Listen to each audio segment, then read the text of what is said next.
Assalamualaikum warahmatullahi wabarakatuh. Perkenalkan, nama saya Triwi Astuti dengan NIM B1B1233089. Baik, di sini saya akan membahas mengenai pembengkakan biaya atau cost overrun pada proyek konstruksi gedung milik pemerintah dan swasta di Kalimantan Barat. Adapun permasalahannya yaitu terjadinya pembengkakan biaya atau cost overrun pada proyek konstruksi gedung milik pemerintah dan swasta di Kalimantan Barat. Konstruksi ini sendiri juga merupakan sektor yang memainkan peran penting sosial ekonomi dari suatu negara. Banyak dijumpai pembengkakan biaya dan keterlambatan pekerjaan pada proyek konstruksi gedung. Kebanyakan proyek konstruksi gedung yang dijumpai seringkali diselesaikan tidak sesuai dengan perencanaan pembiayaannya.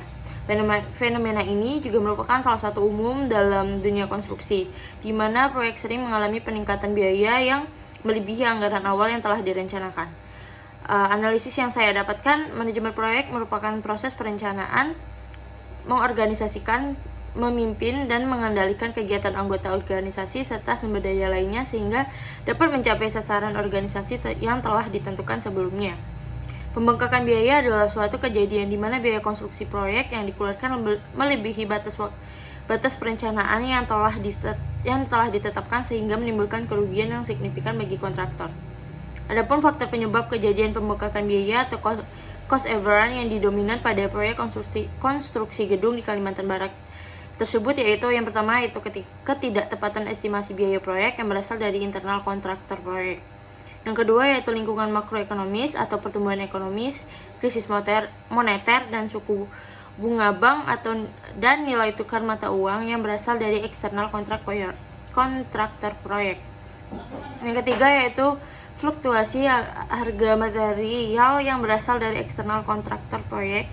Yang keempat yaitu respon dari masyarakat sekitar yang kurang mendukung dengan adanya proyek yang berasal dari eksternal kontraktor proyek. Yang kelima yaitu terjadinya hal-hal yang tidak terduga seperti banjir, badai, gempa bumi, tanah longsor atau cuaca buruk yang berasal dari eksternal kontraktor proyek. Yang keenam yaitu informasi proyek yang kurang lengkap yang berasal dari internal kontraktor proyek. Dan yang ketujuh yaitu keterlambatan pengiriman material dan peralatan yang berasal dari eksternal kontraktor proyek. Yang ke-8 yaitu lingkungan sosial politik yang tidak stabil yang berasal dari eksternal kontraktor proyek. Yang ke-9 yaitu banyaknya hasil pekerjaan yang harus diulang atau diperbaiki karena cacat atau salah yang berasal dari internal kontraktor proyek. Dan yang terakhir yaitu ketersediaan peralatan yang terbatas dan kegagalan teknis alat yang berasal dari eksternal kontraktor proyek. Adapun solusi yang bisa saya berikan yaitu untuk mengurangi pembengkakan biaya dalam proyek konstruksi atau beberapa solusi yang bisa diterapkan. Yang pertama yaitu meningkatkan akurasi estimasi biaya seperti menggunakan teknologi seperti Building Information Modeling atau BIM untuk memperkirakan anggaran secara lebih akurat dan melibatkan tim ahli dalam perencanaan dan penyusunan anggaran proyek. Dan yang kedua yaitu memperkuat sistem pengawasan dan pengendalian, mengimplementasikan sistem audit berkala untuk memastikan bahwa anggaran digunakan secara efisien dan meningkatkan transparansi dalam pengadaan barang dan jasa untuk menghindari praktik korupsi.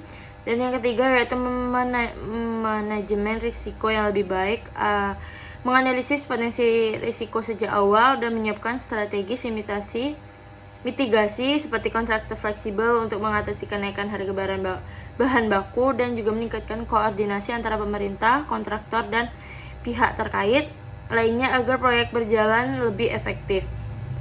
Bagi pelaksanaan proyek, diharapkan juga pelaksanaan proyek dapat lebih baik, memperhatikan faktor-faktor penyebab pembengkakan biaya atau cost overrun, karena kejadian pembengkakan biaya pada proyek konstruksi gedung dapat terjadi akibat ketidaktepatan estimasi biaya proyek dan fluktuasi harga material yang ditentukan. Baik, sekian dari saya. Apabila ada salah kata mohon maaf. Wabillahi taufiq wal hidayah. Wassalamualaikum warahmatullahi wabarakatuh.